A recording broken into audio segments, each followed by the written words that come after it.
नमस्कार, सगरमाथा प्राइम समाचारमा स्वागत छ। म प्रसन्न ढुङ्गाना। नमस्कार, म जयन्ती पुडासेनी। सबैभन्दा पहिले मुख्य समाचार। कम्युनिस्ट आन्दोलनलाई नयाँ सिराबाट नयाँ उचाइमा पुर्याउने एमाले वरिष्ठ नेता नेपालको घोषणा। पार्टीलाई विसर्जन हुन नदिने प्रतिबद्धता। राष्ट्रिय जनगणना 2078 का लागि गणना कार्य जेठ 25 देखि असार 8 सम्म हुने। सही तथ्याङ्कका लागि गणना कार्य प्रभावकारी हुनुपर्नेमा सांसदहरूको जोड। प्रधानमन्त्री ओलीले गरेका धेरै निर्णय उल्ट्याउने कांग्रेस प्रवक्ता शर्माको चेतावनी। सरकारले हटाएका जनजातिले मनाउने पर्वलाई राष्ट्रिय पर्वको मान्यता दिने जिकिर। भारतमा कोरोना भाइरस संक्रमितको संख्या बढ्दो। पछिल्लो 24 घण्टामा मात्रै 53,000 भन्दा बढी संक्रमित थपिए। र काठमाडौँमा जारी सी डिभिजन लिग फुटबल अन्तर्गत आजका खेलमा चर्च बोइज र झापा फुटबल क्लबको जित। वीरगञ्ज युनाइटेड र महावीर क्लब पराजित।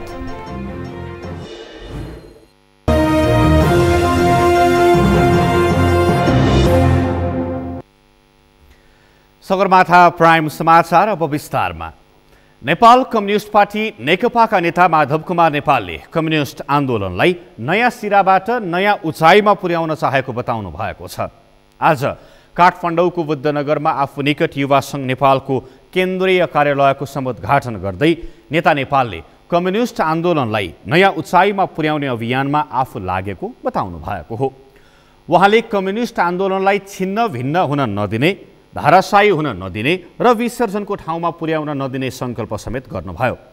त्यसका लागि देशैभरका कम्युनिस्ट आन्दोलन र नेकपा एमालेका योद्धाहरू पार्टीको एकता, कम्युनिस्ट आन्दोलनको रक्षा र सबै खालका विकृति विसङ्गतिबाट मुक्त गरी क्रान्तिकारी स्वरूप दिने पक्षमा आफू रहेको पनि स्पष्ट पार्नुभयो।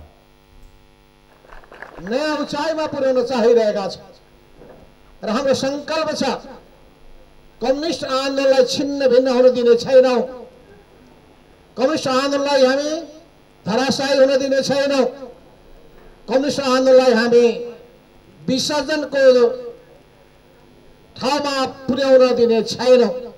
यो हाम्रो सङ्कल्प हो र यो सङ्कल्पमा साथ दिनका लागि देशैभरिका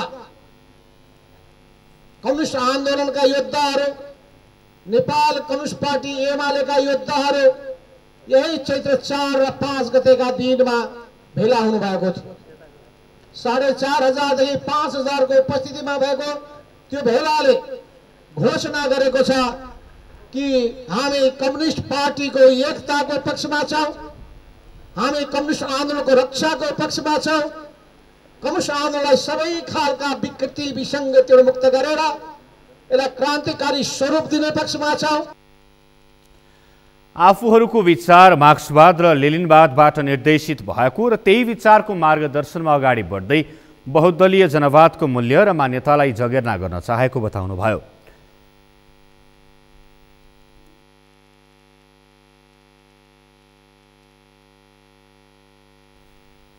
आफूहरू सामाजिक न्यायको रूपान्तरणमा रहेको पनि उहाँले बताउनु भएको छ। विचार, संगठन, गतिशीलता, तार्किकता र व्यवहारमा उत्कृष्ट बन्न सके समाज परिवर्तन गर्न सकिने पनि नेता नेपालले स्पष्ट पार्नु भएको छ।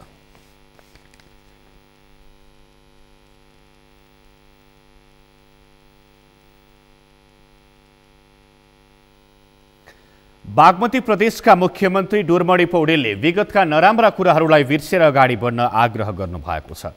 नेपाल कम्युनिस्ट पार्टी एमाले बागमती प्रदेश संगठन कमिटीको आज बसेको बैठकमा नेकपा एमाले बागमती प्रदेश संसदीय दलका नेता समेत रहनुभएका पौडेलले विगतका सबै नराम्रा कुरालाई बिर्सेर अगाडि बढ्न कमिटीका सदस्यहरूलाई आग्रह गर्नुभएको हो। विगतका कुरा कोट्याएर गन्तव्यमा पुग्न नसकिने पनि उहाँले बताउनुभयो। सकारात्मक भएर अगाडि बढ्न समेत उहाँले सबैलाई आग्रह गर्नुभएको छ।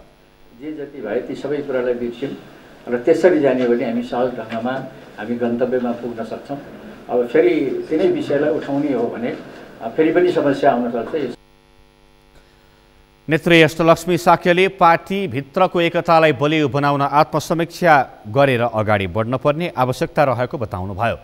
अहिलेको निषेधको राजनीतिले कम्युनिस्ट आन्दोलनलाई खतरामा पर्ने सम्भावना बढेको पनि उहाँले बताउनुभयो। आज तपाईँ हाम्रै कारणले गर्दाखेरि हामी भित्रकै कारणले गर्दाखेरि आज हामी कमजोर अवस्थामा पुगेका छौँ, हामी शक्तिहीन अवस्थामा पुगेका छौँ, हामी एकअर्कामा निषेधको राजनीति गरिरहेका छौँ र कम्युनिस्ट पार्टीलाई एकताबद्ध र बलियो बनाएर होइन आफै जाने लडेर हामी सिक्किने स्थितिमा पुगेका छौँ। त्यसो भएको हुनाले पनि यति बेला हामीले आफूलाई आत्मसमीक्षा गर्ने कि नगर्ने, आत्मालोचना गर्ने कि नगर्ने र हामीले यो स्थितिलाई सच्याउने कि नसच्याउने। यदि नेपाल कम्युनिस्ट पार्टी एमाले हामीले बलियो बनाएर अगाडि बढाउनु छ भने, समाजवादको लक्ष्य हामीले प्राप्त गर्ने, हामीले सिङ्गो आमूल परिवर्तन गरेर देशलाई अगाडि बढाउने हो भने, समृद्धि गर्ने हो भने हामीले सत्तामा भएको पार्टीले चाहिँ आफूलाई सच्याउनै पर्छ।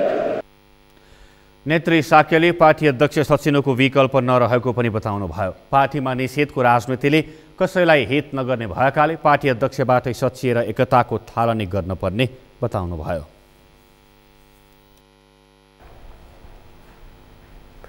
राष्ट्रिय जनगणना 2078 का लागि मुख्य गणना कार्य 2078 जेठ 25 गतेदेखि असार 8 गतेसम्म हुने भएको छ।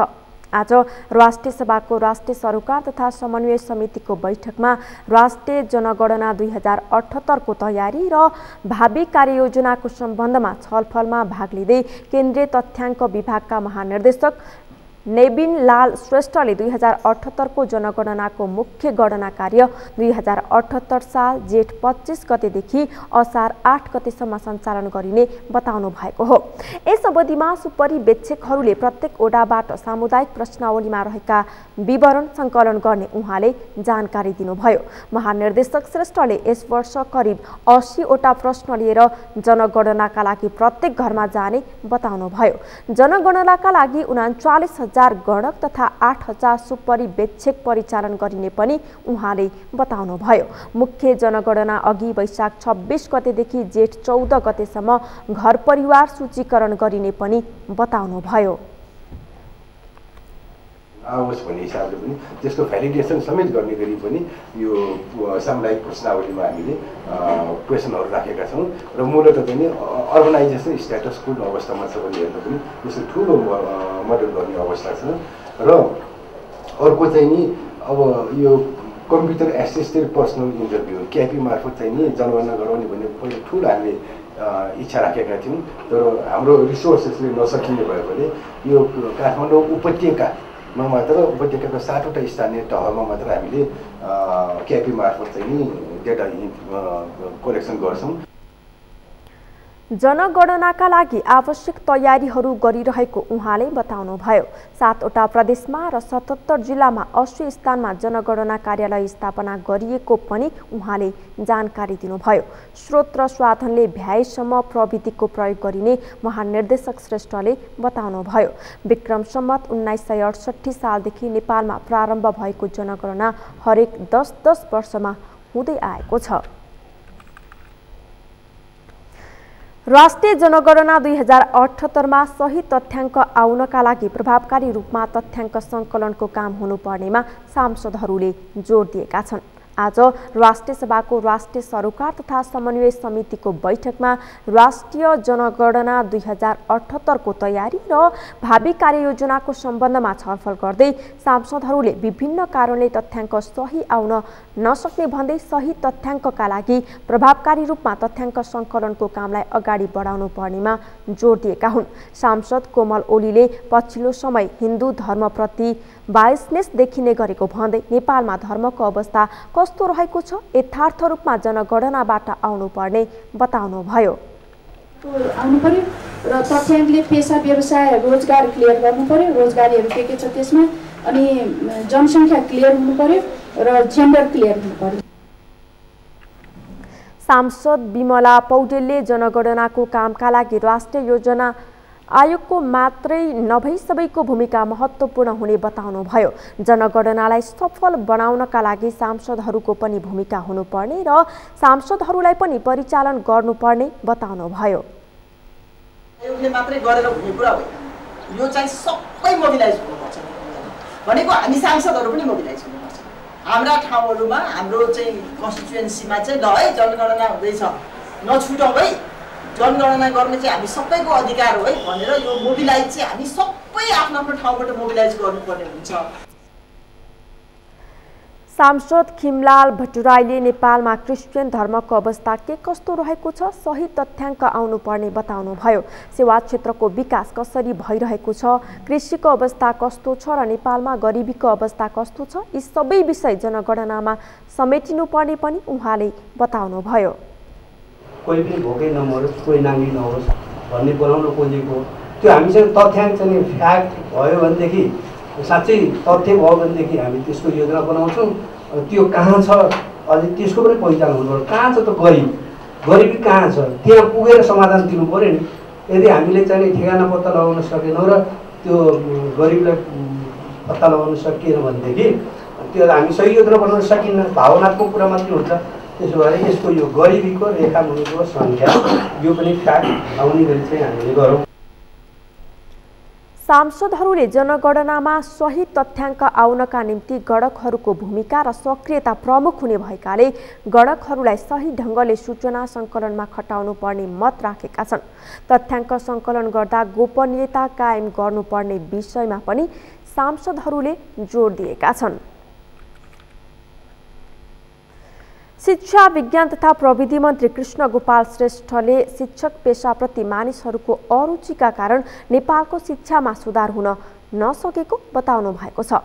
आज काठमाडौँमा आयोजित सिकाइ आदान प्रदान तथा आगामी कार्यदिशा सम्बन्धी राष्ट्रिय परामर्शलाई सम्बोधन गर्दै मन्त्री श्रेष्ठले शिक्षक पेशाप्रतिको अरुचिका कारण सरकारी विद्यालयहरूको पढाइ कमजोर भएको बताउनुभयो। उहाँले कुनै पनि व्यक्तिले आफ्नो पढाइ सकिएपछि अन्त कतै रोजगारी नपाए मात्रै शिक्षक पेशा रोज्ने प्रवृत्तिका कारण गुणस्तरीय शिक्षा प्रदान गर्न नसकिएको बताउनुभयो। उहाँले शिक्षक पेशामा आउनेहरू पनि अन्यत्र जागिर पाउने बित्तिकै जाने प्रवृत्तिले बालबालिकाको भविष्यमाथि चिन्ता लिने शिक्षक पाउनै नसकिएको बताउनुभयो। ठ्याक्कै फर्केर हाम्रो मुलुकतिर हेर्नुहोस्। अहिले हाम्रो स्कुलको सरकारी स्कुलभन्दा अरू स्कुलतिर आकर्षण हुने, कहीँ नपाएपछि सरकारी स्कुलमा आउने, अनि सरकारी स्कुलमा पनि निम्न आय स्रोत भएका गरिब, ती असहाय, ती अनाथ, ती आर्थिक रूपमा विपन्न, दलित कति भन्नु। तराईमा चाहिँ त्यो खटबै जातिका मान्छेहरू, मुसहर जातिका बच्चाहरूले स्कुलै थाहा हुँदैन। तिनीहरूले स्कुल कसरी जाने, तिनीहरूले स्कुलमा आकर्षण कसरी दिने, यस्ता धेरै कुराहरूमा यो विकसित देशको चाहिँ नि स्थिति र हाम्रो यहाँको पोजिसन।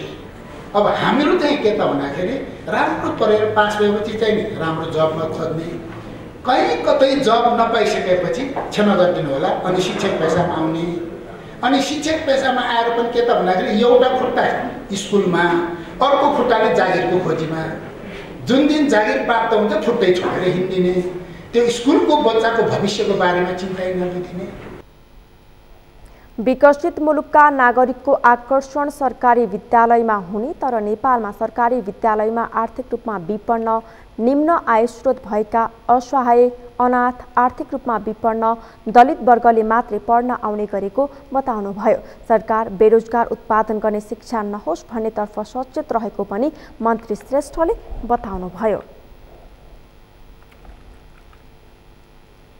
सगरमाथा प्राइम समाचारमा एकैछिन विश्रामपछि प्रधानमन्त्री ओलीले गरेका धेरै निर्णय उल्ट्याउने कांग्रेस प्रवक्ता शर्माको चेतावनी।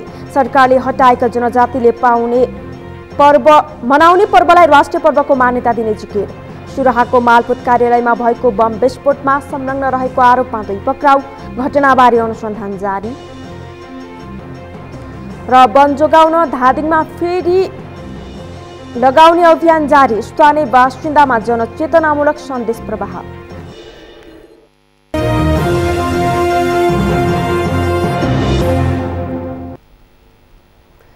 विश्रामपछि सगरमाथा प्राइम समाचारमा पुनः स्वागत छ। अब बाँकी समाचार। नेपाली कांग्रेसका प्रवक्ता विश्वप्रकाश शर्माले प्रधानमन्त्री केपी शर्मा ओलीले गरेका निर्णयलाई उल्ट्याउने चेतावनी दिनुभएको छ। तमु एकता दिवसको अवसरमा आज काठमाडौँमा आयोजित कार्यक्रमलाई सम्बोधन गर्दै प्रवक्ता शर्माले प्रधानमन्त्री ओलीले जनजातिले मनाउँदै आएका चाडपर्वलाई राष्ट्रिय पर्वबाट हटाएको आरोप लगाउनुभयो। उहाँले आफ्नो दलको नेतृत्वमा सरकार बनेपछि प्रधानमन्त्री ओलीले गरेका धेरै निर्णय उल्ट्याउने चेतावनी दिनुभयो। समुदायका साथीहरू तपाईहरु मात्रै होइन सम्पूर्ण जाति जनजातिले ढुक्क भएको हुन्छ। काम गर्ने क्रममा समय व्यवस्थापनको नयाँ नीतिको खोजी गर्नुहोला। तर यी वर्गहरूलाई अहिलेको कम्युनिस्ट पार्टीको सरकारले कमरेड केपी ओलीले क्यालेन्डरबाट हटाइदिनु होला। उहाँले बुझ्नु भएन होला, त्यो दर्शकलाई बुझ्नु भएन होला, द्वन्द्वात्मक बौद्धिकवाद भन्दै गर्दा अध्यात्मलाई बुझ्नु भएन। हामी बुझ्ने हेर्ने त्यसलाई उल्टाउने छौँ भने ठिक ढङ्गले त्यसको व्यवस्थापन गर्नुपर्छ। कार्यक्रममा तमो हेउल छोज धी गुरुङ राष्ट्रिय परिषदका अध्यक्ष रेशम गुरुङले नेपाल धर्मनिरपेक्ष राज्य भए पनि राष्ट्रिय पर्वमा सबै जाति र धर्मको बराबर समानता नभएको आरोप लगाउनुभयो। पछिल्लो समय सरकारले थपेको 4 दिन राष्ट्रिय विदा थपे पनि त्यसमा जनजातिले राष्ट्रिय पर्वमा नपरेकोमा अध्यक्ष गुरुङले आपत्ति जनाउनुभयो। यो चाहिँ अन्यायपूर्ण कुरा हो, किनभने नेपालमा अरू पनि 35% आदिवासी जनजातिहरू छन्। उनीहरूको चाडपर्व चाहिँ एउटा भेगले त्यो समुदायले मात्रै मान्नुपर्ने, अर्को समुदायको चाहिँ सबैले मान्नुपर्ने कुरा चाहिँ न्यायसङ्गत कुरा होइन। कार्यक्रममा सहभागीले विश्वमा रहेका नेपाली आदिवासी जनजाति एक हुनुपर्ने बताएका थिए। उपत्यकाको सडक व्यवस्थापनका लागि ट्राफिक प्रहरीको छुट्टै टोली परिचालन गरिने भएको छ। महानगरीय ट्राफिक प्रहरी महाशाखाले आज एक कार्यक्रम गरी उपत्यकाको सडक व्यवस्थापनका लागि कोरिडोर सडक व्यवस्थापन टोली CMT परिचालन गर्ने बताएको हो। कोरिडोरलाई 24 खण्डमा विभाजित गरी कोरिडोर क्लियरेन्सका लागि 17 टोली गठन गरी परिचालन गरिने भएको छ। टोलीको पहिचानका लागि ट्राफिक प्रहरी CMT लेखिएको ज्याकेट लगाएर 15वटा मोटरसाइकलबाट 30 जनाले नियमित अनुगमन गर्नेछन्। मुख्य कोरिडोरहरू विष्णुमती, बागमती, धोबीखोला र मनोहरा कोरिडोरको प्रभावकारी व्यवस्थापन गरी अधिकतम प्रयोगमा ल्याउन योजना लागू गर्ने सो टोली परिचालन गरिएको, साथै कोरिडोर सडकहरूमा हुने सवारी चाप व्यवस्थापन, सवारी दुर्घटनामा शीघ्र ट्राफिक परिचालन तथा अव्यवस्थित रूपमा हुने पार्किङलाई नियन्त्रण गर्ने मुख्य उद्देश्यसहित छुट्टै टोली परिचालन गरेको महानगरीय ट्राफिक प्रहरी महाशाखाका प्रमुख जनक भट्टराईले बताउनुभयो। खडेरीमा हुने डढेलोबाट वन जोगाउनका लागि अनेक उपायहरू अपनाइन्छ। धादिङमा डढेलोबाट वन जोगाउन विगत 40 वर्षदेखि फेरी लगाइदै आएको छ। धादिङबाट गोमा थापाको रिपोर्ट। यी हुन् विगत 40 वर्षदेखि धादिङमा फेरी लगाउँदै आएका अभियन्ता भूमि रमण नेपाल। जोगीहरूले घर घरमा राति फेरी लगाउने गरेको भए पनि अभियन्ता नेपालले भने डढेलोबाट वन जङ्गल जोगाउन भन्दै दिउँसै फेरी लगाउँदै आएका छन्। उनले फेरीको शैलीमा बिगुल बजाउँदै सर्वसाधारणलाई परम्परागत विश्वासबाट माथि उठाउने पहल गरेका छन्। नेपालको यो पहल वन जोगाउन सूचना प्रवाह गर्ने उपयुक्त माध्यम बनेको छ। उनको फेरीमा डढेलोबाट वन जोगाउनेदेखि लिएर वन्य जीवजन्तुको संरक्षण, स्वास्थ्य, सरसफाई र पानीको मुहान संरक्षण गर्नेसम्मका विषयवस्तु समेटिएका छन्। धादिङमा सामुदायिक वनमा डढेलो लाग्दा या तस्करहरूले काठ चोरी गर्दा उपभोक्ताहरूलाई तत्काल खबर गरेर गुहार माग्दा बिगुल बजाउने गरिन्छ। अभियन्ता भूमि रमण नेपालले सामुदायिक वनको चेतना जगाउन र वन रक्षाका लागि सुरु गरेको यो बिगुल बजाउने प्रचलन अहिले धेरै स्थानहरूमा अनुसरण गरिएको छ।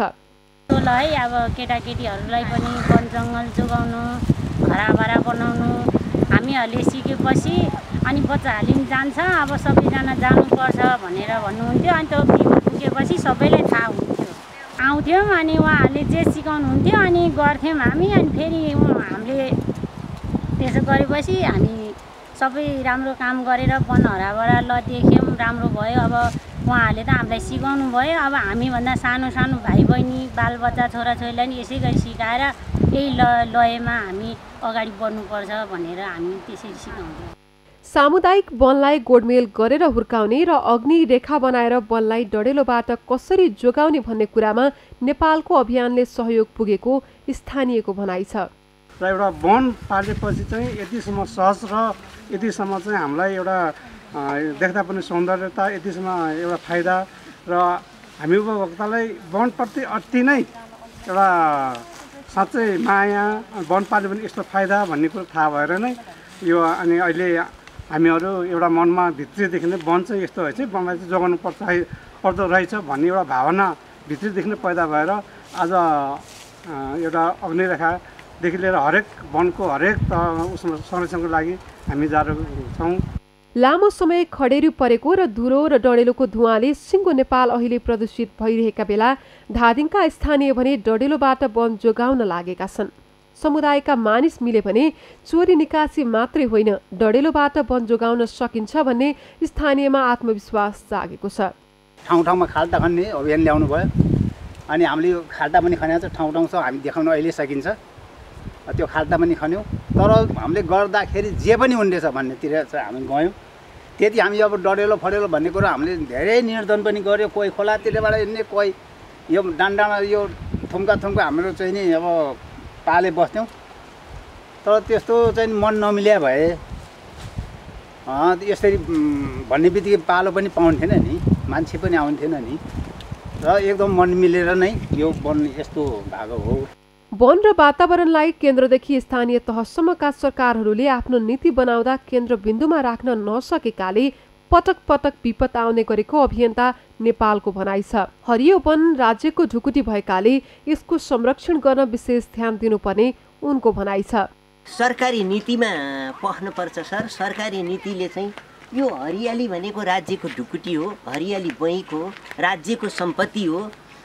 यो सम्पत्तिको ढुकुटीको पाले पहरा गर्ने गोठालाको चाहिँ पहिचान हुनु पर्यो र त्यो गोठालाको संरक्षण हुनु पर्यो। जस्तो उनीहरूको चाहिँ आवश्यकता के हो, अब पशुपालनमा घाँसको समस्या छ कि, आय आर्जनमा कुनै सिपको आवश्यकता छ कि, कुनै फलफुल क्षेत्रमा चाहिँ केही आवश्यकता छ कि, नीति मात्रै ल्याएर भएन। अहिले आएको नीतिमा त ठिक छ आछ, तर व्यावहारिक रूपमा गाउँ स्तरमा चाहिँ ओर्लिन सकेको छैन।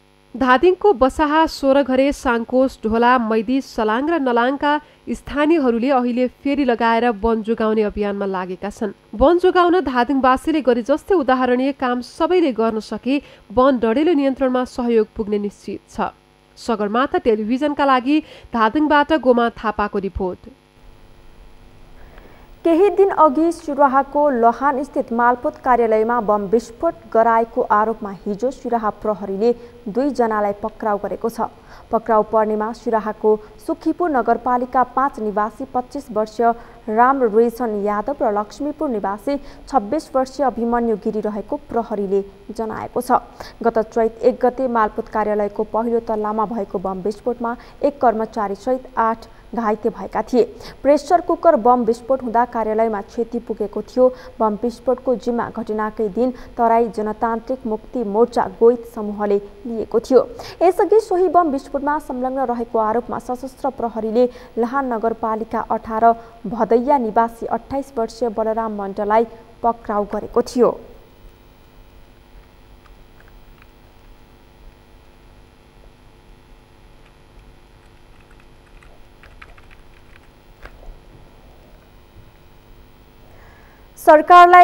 सरकारले संसदलाई बिजनेस नदिएका कारण आजको प्रतिनिधि सभाको बैठक समेत सामान्य कार्यसूचीमा छलफल गरेर सकिएको छ।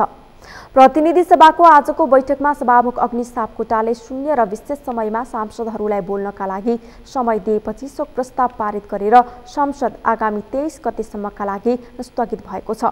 अमृत राज काफ्लेको रिपोर्ट। सरकारले कुनै पनि बिजनेस नदिएका कारण प्रतिनिधि सभाका हरेक बैठकले शोक प्रस्ताव पारित गर्दै स्थगित हुँदै आएको छ। प्रतिनिधि सभाको बुधबारको बैठक समेत शून्य र विशेष समयमा सांसदहरूलाई बोल्ने समय दिएर शोक प्रस्ताव पारित गरेर सकिएको छ।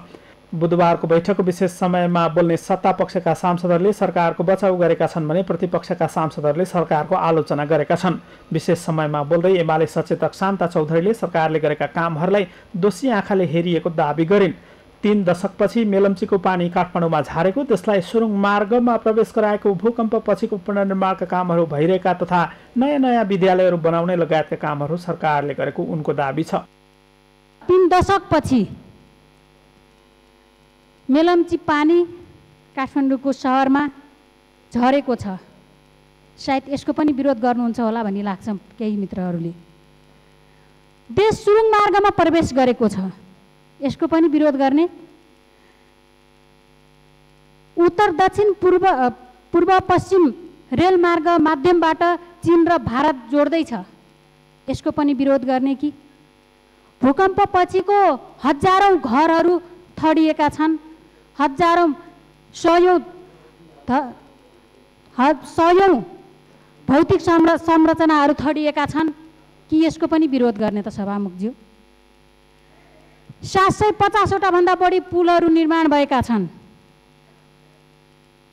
ट्विन विस्थापित भएको छ। अब यसको पनि विरोध गर्न सुरु गर्नुहुन्छ होला। पानी जहाज गुड्दैछ, अहिले पनि पानी जहाजको कुरा गर्दै हुनुहुन्छ यहाँ साथीहरू। आधुनिक सडक हाम्रो देशमा प्रवेश पाएको छ, नयाँ नयाँ स्कुलहरू बनेका छन्। सभामुख महोदय, सबै देशका सबै पालिकाहरूमा अस्पतालहरू पुगेका छन्। यति मात्रै होइन, विद्रोही शक्तिलाई वार्ताको टेबल मार्फत शान्तिपूर्ण राजनीतिमा प्रवेश गराएको छ सरकारले।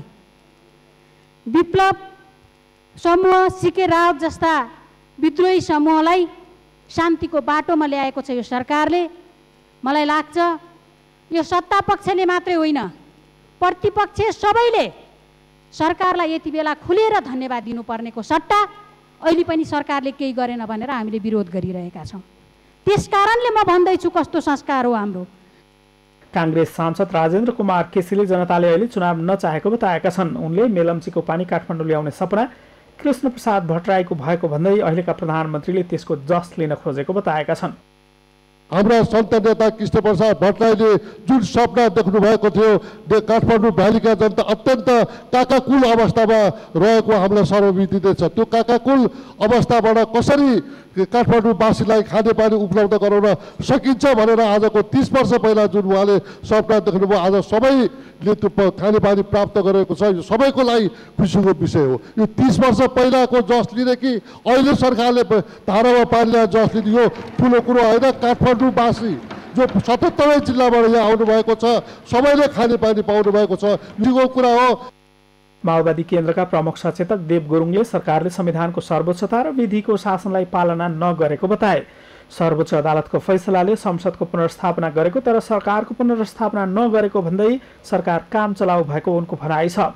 संसदमा बिजनेसका लागि विभिन्न विधेयकहरू भए पनि सरकारले एजेन्डाका रूपमा नल्याएर संसदलाई पुनः भङ्ग गरेर मध्यावधि निर्वाचनमा धकेल्न खोजेको उनको आरोप छ। सदनलाई बिजनेस चाहिँ विहीन बनाइरहेको छ। सदनलाई बिजनेस दिनुपर्ने यो प्रणालीमा सरकारको दायित्व हो, सरकारको जिम्मेवारी हो। सरकारको जिम्मेवारीको आधारमा बिजनेसमा सञ्चालन हुने कुरा हो। तर चाहिँ तपाईँको सरकारले बिजनेस दिइरहेको छैन। त्यसले गर्दाखेरि सदन सुरु भएपछि अस्ति 23 गतेदेखि सदन सुरु भएदेखि चाहिँ अहिले पटक पटक हामी चाहिँ विभिन्न सामान्य एजेन्डाहरूमा मात्रै सीमित भइरहेको छ, एजेन्डा विहीनताको अवस्थामा छ। र एजेन्डाको हिसाबले हेर्ने हो भने सदनभित्र थुप्रै एजेन्डाहरू चाहिँ छन्। समितिबाट विभिन्न विषयका समितिबाट आएका विधेयकहरू चाहिँ 5 वटा विधेयकहरू, नागरिकता विधेयक, लोकसेवा विधेयक, ज्येष्ठ नागरिक लगायतका विधेयकहरू चाहिँ सदनमा छ। त्यो प्रक्रिया अगाडि बढिरहेको छैन। 5 वटा विधेयकहरू छन्। नागरिकता विधेयक अत्यन्तै महत्त्वपूर्ण चाहिँ विधेयक हो र त्यो नागरिकता विधेयक अझै पनि पेन्डिङ भइरहेको छ, त्यो कार्यसूचीमा चढिरहेको छैन। तर परराष्ट्र मन्त्री प्रदीप गेवालीले भने संसदलाई बिजनेस दिने तर त्यसको लागि सजिलै विधेयक अघि बढ्ने अवस्था हुनुपर्ने शर्त अघि सारेका छन्। कतिपय विधेयकहरू संसदमै विचाराधीन रहेको र कतिपय मन्त्री परिषदमा रहेको भन्दै उनले सजिलो तरिकाले विधेयक पारित हुने अवस्थामा संसदलाई बिजनेस दिने शर्त अघि सारेका छन्। यस्ता महत्त्वपूर्ण अध्यादेशहरू थिए जो सदनको पहिलो बैठकमै प्रस्तुत हुन पाउनु पर्थ्यो संवैधानिक व्यवस्था अनुसार, त्यो प्रस्तुत गर्न दिइएन। प्रतिपक्षका साथीहरूले केही गलत कुराहरू सम्प्रेषण गरिरहनु भएको छ। जस्तो कार्यसूची तयार थियो, त्यसमा संवैधानिक परिषदसँग सम्बन्धित अध्यादेश सँगसँगै अरू अध्यादेशहरू पनि थिए। तर उहाँहरूलाई त्यो यस पछाडि अरू अध्यादेश छन् भन्ने थाहा थिएन र पढ्न त पक्कै सक्नुहुन्थ्यो। तर उहाँहरूले चाहिँ संवैधानिक अध्यादेश सम्बन्धी कुरालाई बहाना बनाएर त्यसको होल कारबाही नै रोक्नुभयो। पहिलो दिनको बैठकमा प्रस्तुत गर्न नपाइसकेपछि संविधान अनुसार पनि फेरि प्रस्तुत गर्न केही कठिनाइहरू परे। यदि उहाँहरूले बिजनेस चाहनुभएको भने सरकारले हमेसा बिजनेस दिन तयारै छ र आज पनि त्यहाँ सदनमा छलफल पनि भयो। सदनमै विचाराधीन कैयौँ विधेयकहरू छन्, तिनीहरूलाई अगाडि बढाउन त केही कुरा रोकेको छैन। त्यस कारणले सरकारका कारणले संसद प्रभावकारी नभएको, संसदको बैठक चाहिँ प्रभावकारी नभएको होइन। विशेष समयमा बोल्ने सांसदहरूले सरकारले संसदलाई बिजनेस दिन नचाहेको भन्दै आलोचना गर्दै आएका छन्। सरकारले समेत प्रतिनिधि सभाको काम भनेको शोक प्रस्ताव मात्रै पारित गर्ने भएको भन्दै यसअघि टिप्पणी गरिसकेको छ। सगरमाथा टेलिभिजनका लागि क्यामेरामा सुरेन्द्र राउतका साथमा अमृत राज काफले काठमाडौँ। पछिल्लो समय नेपालमा महिला हिंसाका घटना बढेको पाइएको छ। हिंसा पीडित महिलाको न्याय खोज्दै सम्बन्धित निकायमा उजुरी दिन थालेका छन्। राष्ट्रिय महिला आयोगमा पनि पीडित महिलाका उजुरी बढेका छन्। मीरा राणाभाटको रिपोर्ट। सरकारले हिंसामुक्त समाज निर्माण गर्ने दाबी गरे पनि पछिल्लो समय हिंसाका घटना बढेका छन्। त्यसमा पनि सबैभन्दा धेरै महिला हिंसाका घटना बढ्न थालेका छन्। महिला अधिकार कर्मीहरूका अनुसार घरायसी झगडाका कारण श्रीमान श्रीमती बीचको विवादबाट हिंसाका घटना बढेको पाइएको छ। बाल विवाह, जबरजस्ती गर्भपतन, छोरा नजन्माएको आरोपमा कुटपिट, बहुविवाह लगायतका घटना पनि बढ्न थालेको महिला अधिकार कर्मीहरूले बताएका छन्। महिलाहरू चाहिँ घरभित्र नै अब बाहिर जुन लकडाउनको अवस्था भयो त्यो कारणले गर्दाखेरि चाहिँ महिलाहरू घरबाट बाहिर निस्किन पाउनु भएन होइन। अनि हामीले चाहिँ कस्तो पायौँ भन्दाखेरि विशेष गरी अहिले हामीले हाम्रो तथ्याङ्क अनुसार पनि धेरै घटनाहरू त घरभित्र नै छन् होइन। घरेलु हिंसा छ, धेरै घटनाहरू घरेलु हिंसाका छन्। त्यो अवस्थामा चाहिँ महिलाहरू चाहिँ यो लकडाउनको अवस्थाले वा कोभिड महामारीको अवस्थाले चाहिँ घरभित्र नै हिंसा सहेर बस्न बाध्य भएको अवस्था चाहिँ हामीले पायौँ होइन। त्यसो त नेपालले सन् 1991 नै महिला विरुद्ध हुने सबै प्रकारका भेदभाव उन्मूलन सम्बन्धी महासन्धिमा हस्ताक्षर गरेको छ। अनि नेपालको संविधानले पनि महिलाको हक अधिकार सुनिश्चित गरेको छ। घरेलु हिंसा कसुर सजाय ऐन 2066 मा घरेलु हिंसा गर्न नहुने र कसैले गरेको पाइए कानुन बमोजिम सजायको व्यवस्था पनि छ। यति हुँदाहुँदै पनि हिंसाका घटना बढेका छन्। उजुरी चाहिँ अब हुन त स्थानीय तहमा धेरै पर्या होलान्, अब आयोगमा नि पर्ने गरेको छ। अब समग्र भन्दाखेरि हामीलाई अहिलेसम्मको अवस्थामा 1080वटा उजुरी परेको अवस्था छ। यसमा डोमेस्टिक भाइलेन्स भनेर घरेलु हिंसाको चाहिँ 941, अनि महिला विरुद्धको हिंसा भाइलेन्स एगेन्स्ट वुमेनको चाहिँ 139 गरेर 1080 चाहिँ उजुरी छ अहिलेसम्म, वैशाखदेखिको यो फागुनसम्मको 2077 साल हालसम्मको। महिला हिंसा अन्त्य गर्न नेपालमा कानुन बने पनि कार्यान्वयनमा चुनौती देखिएको अधिकार कर्मी बताउँछन्। महिलाको क्षमता विकासका नाममा मोटो रकम खर्चिए पनि उपलब्धि सोचे जस्तो छैन। अब यो उपचार चाहिँ यसको चाहिँ एउटा यसलाई बहुआयामिक ढङ्गले हामीले चाहिँ हेर्नुपर्ने हुन्छ। हिंसा भइसके पछाडि उहाँहरूलाई जुन प्रभावित हो उहाँहरूलाई दिनुपर्ने जुन सेवा हो अथवा सहयोग हो त्यो सहयोग चाहिँ हामीले एकल ढङ्गले मात्रै गरेर हुँदैन। त्यो हिसाबले हामीले गरेको कामले हेऱ्यो भने पनि उहाँहरूलाई सबभन्दा पहिला त मनोसामाजिक सहयोग, मनोसामाजिक परामर्शको आवश्यकता पर्छ। कतिपय प्रभावितहरूलाई चाहिँ आफू जहाँ उहाँ हिंसामा पर्नुभएको छ त्यो स्थान असुरक्षित हुने भएको कारणले गर्दाखेरि चाहिँ उहाँहरूलाई सुरक्षा आवासको व्यवस्था गर्नुपर्ने हुन्छ। त्यो कारणले हामीले सुरक्षा आवासको व्यवस्था पनि गरेका छौँ। नेपाल सरकारबाट पनि त्यो प्रयास चाहिँ भइरहेको चाहिँ अवस्था चाहिँ छ। र सुरक्षा आवासमा राखेर मात्रै भएन, सुरक्षा आवासभित्र रहिसके पछाडि पनि उहाँहरूले चाहिँ विभिन्न प्रकारको सहयोगहरू, उहाँहरूलाई विभिन्न प्रकारको चाहिँ तालिमहरूको कुरा रहन्छ, लाइभली अप्सनको कुरा रहन्छ कतिपय अवस्थामा, र लिगल एड कानुनी सहयोगको पनि जरुरी पर्ने हुन्छ। महिलालाई अधिकार सम्पन्न बनाउने गरी सरकारले ऐन कानुन निर्माण गरे पनि पीडितले न्याय पाउन सकेका छैनन्। अझै पनि पीडित न्यायको खोजीमा भौतारी रहनुपर्ने अवस्था बढ्दैछ। त्यसैले महिलालाई अधिकार सम्पन्न बनाउन महिलाको क्षमता विकाससँगै हिंसा पीडित महिलाले न्याय पाउन के गर्ने भन्ने चेतनामूलक कार्यक्रम सञ्चालन गर्न जरुरी छ। सगरमाथा टेलिभिजनका लागि क्यामेरामा केशव तिमेल सिन्हाका साथमा निरा राणाभाट, काठमाडौँ। काठमाडौँको बालाजु बाइपासमा सूचना केन्द्र निर्माण हुने भएको छ। काठमाडौँ महानगरपालिका र स्थानीय जनसहभागितामा करिब 1 करोड 6 लाख रुपैयाँको लागतमा सुविधा सम्पन्न सूचना केन्द्र निर्माण गर्न लागि हो। आज शहरी विकास राज्यमन्त्री रामवीर मानन्धर र काठमाडौँ महानगरपालिकाका मेयर विद्यासुन्दर साक्यले संयुक्त रूपमा सूचना केन्द्रको शिलान्यास गर्नुभयो। सूचना केन्द्रले उत्तरी क्षेत्रबाट हुने सवारी आवागमनको लगत राख्ने मन्त्री मानन्धरले बताउनुभयो। काठमाडौँबाट बालाजु नाका हुँदै बाहिरिने र भित्रिने सवारीको अभिलेखीकरण राख्ने, यातायातको सूचना राख्ने र सर्वसाधारणलाई काठमाडौँबारे जानकारी दिने उद्देश्यले सूचना केन्द्रको स्थापना गरिएको पनि राज्यमन्त्री मानन्धरले बताउनुभयो। छ कि यो मलाई लाग्छ सबै ठाउँमा इन्फर्मेसन सेन्टर लगायत टोयलेट चाहिँ बन्छ। यो मेसेज महानगरपालिकाले दिन्छ भन्ने मेरो विश्वास हो। र अहिले जुन चाहिँ यो देखिराख्नु भएको छ यो तपाईँहरूले देखिरहेका धेरै खिच्नु होला यो सबै कुराहरू चाहिँ। र यो अहिले खिच्नुहुन्छ भने मलाई लाग्छ यो महानगरको महत्त्वपूर्ण भूमिकामा रहेको हाम्रो 22 थाहाको चाहिँ यो महत्त्वपूर्ण पार्क हो। यो पार्कलाई संरक्षण र सुदृढीकरण गर्नको लागि पनि यो महत्त्वपूर्ण भूमिका यो इन्फर्मेसन सेन्टरले गर्छ भन्ने मेरो विश्वास हो। त्यसकारण मेयर साहबले जुन चाहिँ कुराहरू आज भन्नुभएको छ र फोहोर मैला अहिलेको परिवेशमा जुन किसिमको सङ्क्रमण रहँदै पनि फोहोर मैला बन्द भइरहेछ, यसको एउटा इन्फर्मेसन सेन्टरले यसलाई पनि व्यवस्थापन गर्ने सवालहरूमा यसको थाल्ने पनि यसले गर्छ। काठमाडौँ महानगरपालिकाका प्रमुख विद्यासुन्दर साकेले सूचना केन्द्रको निर्माणले काठमाडौँबाट ल्यान्डफिल्ड साइट जाने फोहोरका गाडीको लगत राख्न सहयोग पुग्ने अपेक्षा रहेको बताउनुभयो।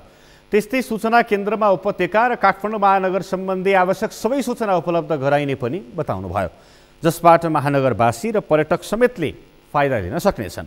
मेयर साकेले सार्वजनिक सूचना केन्द्रसँगै आधुनिक शौचालय, प्रहरी कार्यालय, ट्राफिक प्रहरी कार्यालय पनि सोही भवनमा रहने बताउनुभयो। अरू पूर्वाधार पनि हामी तयार गर्छौँ। त्यहाँ एउटा आधुनिक शौचालयको पनि हामी व्यवस्थापन गर्छौँ। एउटा चाहिँ प्रहरी कार्यालय पनि त्यहाँ राख्छौँ। ट्राफिक व्यवस्थापन सहयोग गर्ने गरी ट्राफिक पनि हामी त्यहाँ व्यवस्थापन गर्छौँ। र सँगसँगै यहाँ आउने जाने गाडीहरूको पनि हामी लगत सङ्कलन गर्ने, जसरी हामीले नौबिसीतिर जाँदाखेरि नागढुङ्गातिर त्यहाँ हामी सबै को आयो को गयो भनेर लगत राख्ने गर्छ। यहाँ पनि हामीले त्यस्तो किसिमको सूचना केन्द्र पनि राख्छौँ। यत्रो उत्तरी भेगमा जाने त्यहाँबाट आउने काठमाडौँ कति भित्रियो त्यसमा पनि हामीले विशेष गरिकन काठमाडौँ महानगरपालिका अहिले पनि केही फोहोरको समस्या भइरहेका छौँ र विभिन्न निजी क्षेत्रको सहयोगमा काठमाडौँ महानगर व्यवस्थापन गरिरहेका छौँ। त्यो पनि कति गाडी गयो, कुन समयमा गयो, कहिलेकाहीँ समयमा उसलाई दिएको जिम्मेवारी अनुसार समयमा पुग्यो पुगेन भने त्यो सूचना पनि यहाँबाट प्राप्त गर्ने गरी पनि हामी इन्फर्मेसन त्यस पनि दिन्छौँ। सूचना केन्द्रको निर्माण कार्य उपभोक्ता समिति मार्फत भइरहेको छ। महानगरपालिकाको 95,60,000 रुपैयाँ र उपभोक्ताले 10,60,000 रुपैयाँ बेहोर्ने गरी कुल 1,06,20,000 रुपैयाँमा सूचना केन्द्रको निर्माण हुनेछ।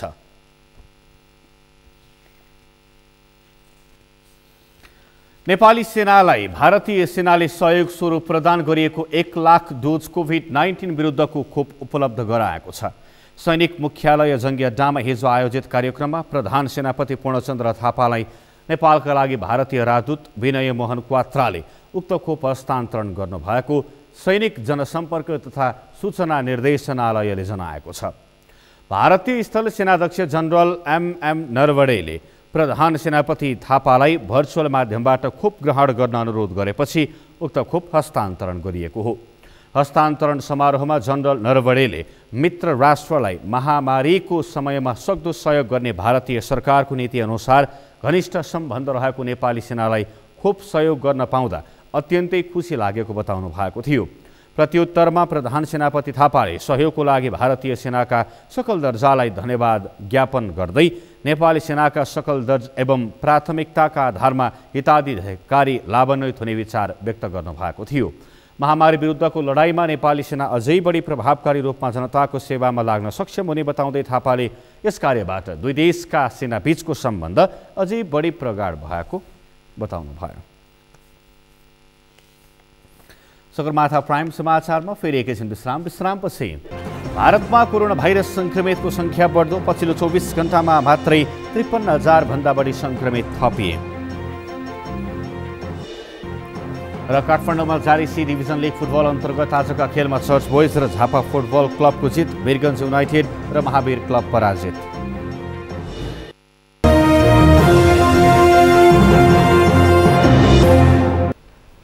यो सँगै हामी सगरमाथा प्राइम समाचारको अन्त्यमा छौँ। अन्त्यमा मुख्य समाचार फेरि एकपटक। कम्युनिस्ट आन्दोलनलाई नयाँ सिराबाट नयाँ उचाइमा पुर्याउने एमाले वरिष्ठ नेता नेपालको घोषणा, पार्टीलाई विसर्जन हुन नदिने प्रतिबद्धता। राष्ट्रिय जनगणना 2078 का लागि गणना कार्य जेठ 25 देखि असार 8 सम्म हुने, सही तथ्याङ्कका लागि गणना कार्य प्रभावकारी हुनुपर्नेमा सांसदहरूको जोड। प्रधानमन्त्री ओलीले गरेका धेरै निर्णय उल्ट्याउने कांग्रेस प्रवक्ता शर्माको चेतावनी, सरकारले हटाएका जनजातिले मनाउने पर्वलाई राष्ट्रिय पर्वको मान्यता दिने जिकिर। भारतमा कोरोना भाइरस संक्रमितको संख्या बढ्दो, पछिल्लो 24 घण्टामा मात्रै 53,000 भन्दा बढी संक्रमित थपिए। र काठमाडौँमा जारी सी डिभिजन लिग फुटबल अन्तर्गत आजका खेलमा चर्च बोइज र झापा फुटबल क्लबको जित, वीरगञ्ज युनाइटेड र महावीर क्लब पराजित। हौस् त सगरमाथा प्राइम समाचार अहिलेलाई सकियो। तपाईँ समाचार बुलेटिनका साथै सगरमाथा टेलिभिजनका सम्पूर्ण कार्यक्रम www.sagarmatha.tv मा पनि पढ्न र हेर्न सक्नुहुनेछ। साथै युट्युबमा youtube.com/sagarmatha TV नेपालमा हेर्न सक्नुहुनेछ। तपाईँ हामीलाई फेसबुकमा पनि facebook.com/stv नेपालमा फलो गर्न सक्नुहुनेछ। समाचारको शिखर नेपालको गौरव नेपालको पहिलो न्युज च्यानल सगरमाथा टेलिभिजन हेर्दै गर्नुहोला। नमस्कार।